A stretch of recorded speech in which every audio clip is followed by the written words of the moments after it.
사도신경으로 우리의 신앙을 고백하겠습니다. 나는 전능하신 아버지 하나님 천지의 창조주를 믿습니다.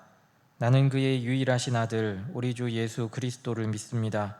그는 성령으로 잉태되어 동정녀 마리아에게서 나시고 본디오 빌라도에게 고난을 받아 십자가에 못 박혀 죽으시고 장사된 지 사흘 만에 죽은 자 가운데서 다시 살아나셨으며 하늘에 오르시어 전능하신 아버지 하나님 우편에 앉아 계시다가 거기로부터 살아있는 자와 죽은 자를 심판하러 오십니다.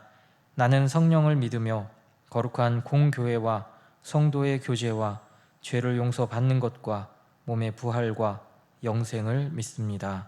아멘. 찬송가 430장 찬양하겠습니다.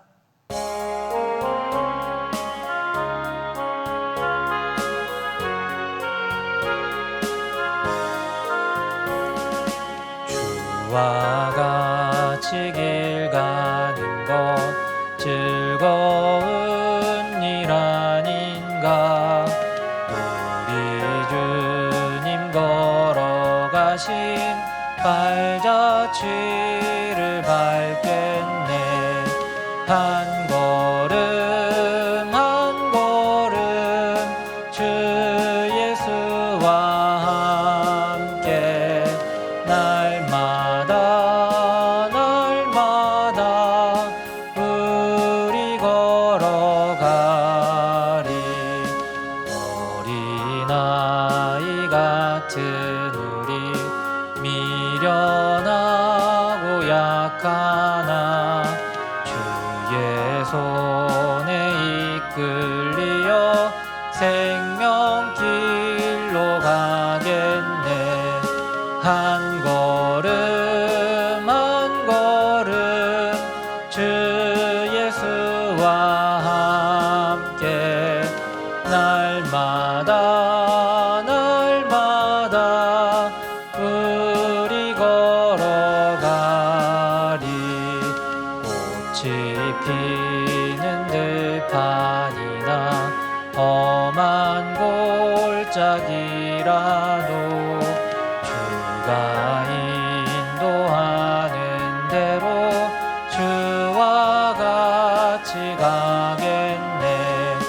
한 걸음 한 걸음 주 예수와 함께 날마다 날마다 우리 걸어가리.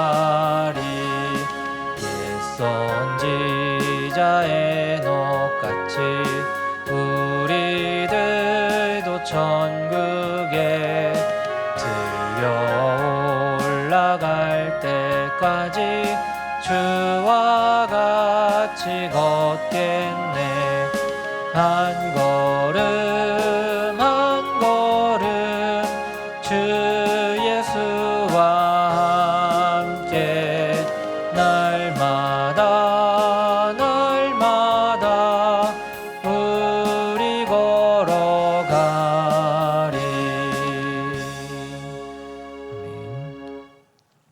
아멘. 함께 볼 하나님 말씀은 호세아 4장 1절 2절 2절의 말씀입니다. 호세아 4장 1절과 2절 2절의 말씀을 봉독하겠습니다. 이스라엘 자손들아 여호와의 말씀을 들으라. 여호와께서 이 땅 주님과 주인과 논쟁하시나니 이 땅에는 진실도 없고 인애도 없고 하나님을 아는 지식도 없고 오직 저주와 속임과 살인과 도둑질과 간음뿐이요 포악하여 피가 피를 뒤이음이라. 아멘. 이 호세아서는 북이스라엘을 향한 예언의 말씀입니다. 그런데 그 내용을 보면 하나님과 이스라엘의 관계를 남편과 아내로 비유하고 있는데요, 그냥 결혼 관계가 아니라 조금은 충격적인, 다시 말씀드리면 이 호세아 선지자에게 음란한 여인을 아내로 맞이할 것을 말씀하는 비유로 이야기를 합니다. 음란한 여인이 누구인지요? 남편인 하나님을 두고 우상을 섬기는 북이스라엘을 말합니다. 이스라엘은 하나님을 섬겨야 하는 하나님의 백성이지요. 하나님께서는 이스라엘을 사랑하셨고 그들을 애굽에서 인도하여 약속의 땅으로 들어가게 하셨습니다. 그런데 이스라엘은 이 하나님의 은혜를 누리면서도 점점 하나님을 떠났습니다. 그들은 하나님보다 세상을 더 의지했고 하나님께서 주신 것보다 자신들이 누리고 있는 것에 마음을 더 빼앗겼습니다. 그렇게 이스라엘 백성은 자신들의 즐거움과 만족을 채워줄 하나님이 아닌 우상을 찾게 되었던 것이지요. 잠시 호세아서의 배경을 살펴보면 호세아서는 여로보암 2세 때부터 호세아 왕에 이르는 시기에 이 북이스라엘을 향한 예언에 선포된 말씀이라고 할 수 있습니다. 당시만 해도 북이스라엘은 정치적으로나 경제적으로 상당히 풍요로운 시기를 보내고 있던 때였습니다. 여로보암 2세 때의 북이스라엘은 이 솔로몬 왕 때보다 더 번성하고 풍요를 누리는 때입니다. 그런데 문제는 그들이 누리는 풍요가 어디에서부터 왔는지 그들은 잊어버렸다라는 것입니다. 오늘 본문 1절 하반절 말씀은 이렇게 이야기를 합니다. 이 땅에는 진실도 없고 인애도 없고 하나님을 아는 지식도 없고. 이스라엘에게 풍요는 있었지만 하나님을 아는 지식이 없었습니다. 그들에게 물질은 있었지만 하나님과의 관계는 무너져 있었습니다. 또 삶은 풍요로워졌지만 영혼은 점점 더 가난해지고 있었습니다. 그들의 문제가 무엇인지요? 그들은 자신들이 누리는 풍요가 하나님께서 주신 은혜임을 잊은 채 살아간 것입니다. 오늘을 살아가는 저와 여러분은 어떠한지요? 우리의 부족함이 채워지고 풍요를 누리는 삶을 살 때 저와 여러분이 누리는 이 풍요가 어디서부터 왔다라고 저와 여러분은 생각하고 계신지요? 저와 여러분은 그 모든 것이 하나님께서 우리에게 주신 것이다 라고 생각할 것입니다. 하지만 중요한 것은 그 풍요를 누리는 가운데 입으로는 하나님께 감사하다라고 말을 하지만 실제 저와 여러분의 삶은 하나님과 멀어져 세상을 벗삼아 살아가는 모습이 우리 안에 있지는 않은지요. 찬양의 가사 가운데 이러한 내용이 있습니다. 사탄이 나를 하나님과 멀어지게 하기 위해 내게 물질의 부와 즐거움을 주었을 때 하나님은 그것을 시험이라 부르시지만 나는 그것을 축복이라 부르죠. 우리의 모습을 잘 보여주는 가사말이 아닌가 생각을 합니다. 우리는 부족할 때 하나님을 찾습니다. 어려움과 문제가 생기면 하나님께 매달리며 기도를 합니다. 그런데 정작 우리의 삶이 편안해지고 원하는 것을 얻고 경제적으로 여유가 생기고 아무런 문제가 없는 것처럼 보이면 오히려 감사하는 마음은 있지만 하나님을 잊은 채 살아가는 모습이 우리 마음 가운데 발견되는 모습을 보게 됩니다. 호세아 선지자는 북이스라엘 백성을 향해 우리에게 풍요를 주신 분이 하나님이심을 잊지 말아야 한다라고 경고를 합니다. 호세아 13장 6절 말씀은 이렇게 기록되어 있습니다. 그들이 먹여준 대로 배가 불렀고 배가 부르니 그들의 마음이 교만하여 이로 말미암아 나를 잊었느니라. 사랑하는 믿음의 가족 여러분, 저와 여러분이 누리는 풍요가 하나님이 주신 것이라는 믿음이 있다면 우리는 그 풍요를 통해 하나님의 영광과 하나님의 이름을 위해 값지게 사용하며 살아가야 될 줄 믿습니다. 호세아 시대 북이스라엘은 풍요 속에서 더욱더 하나님과 멀어지게 되었고 우상을 섬기며 타락의 길로 빠지게 되었습니다. 하나님께서는 호세아서를 통해 우상을 섬기며 타락의 길로 빠져든 이 북이스라엘을 향해 남편인 하나님을 잊은 채 우상을 섬기며 음란을 저지르는 나쁜 여인으로 묘사를 하지요. 왜 북이스라엘의 백성이 이렇게 행동을 하고 있는 것입니까?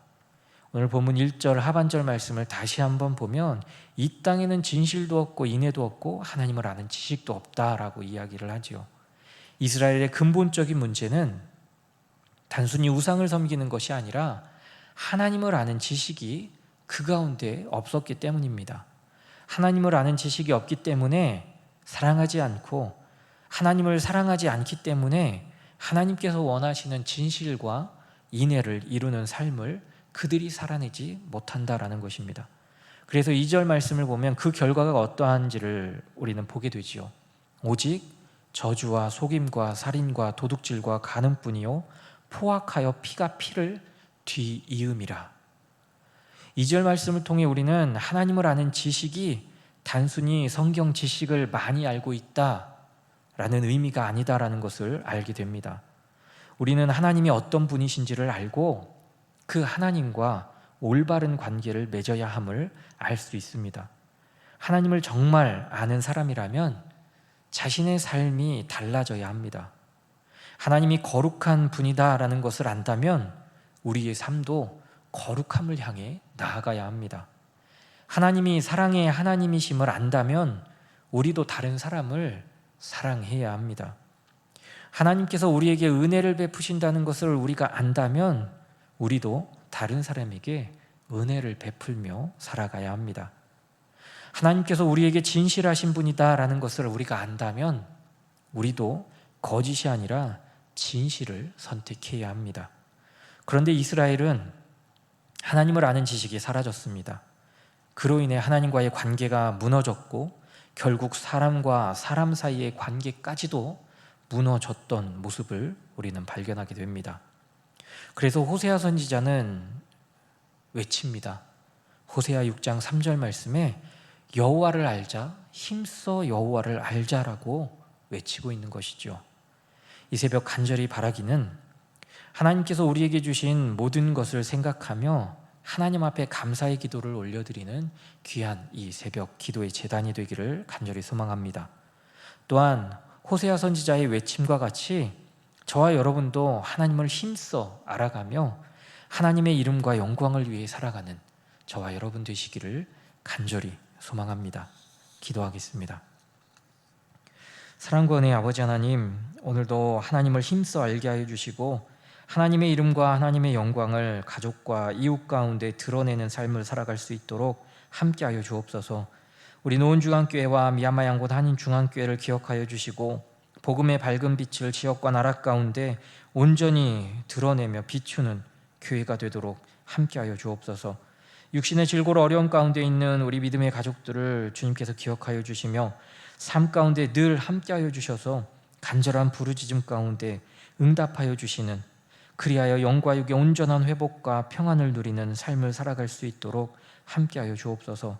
또한 태의 열매를 기다리는 가정이 있습니다. 하나님께서 은혜를 더하여 주셔서 아름다운 열매가 맺혀질 수 있도록 주님 인도하여 주옵소서. 우리나라를 기억하여 주시고 공의와 정의가 살아나게 하여 주시며 정치인들이 백성을 위하고 사랑하는 마음으로 하나가 되는 정치를 할 수 있도록 주님 인도하여 주옵소서. 예수님의 이름으로 기도드립니다. 아멘.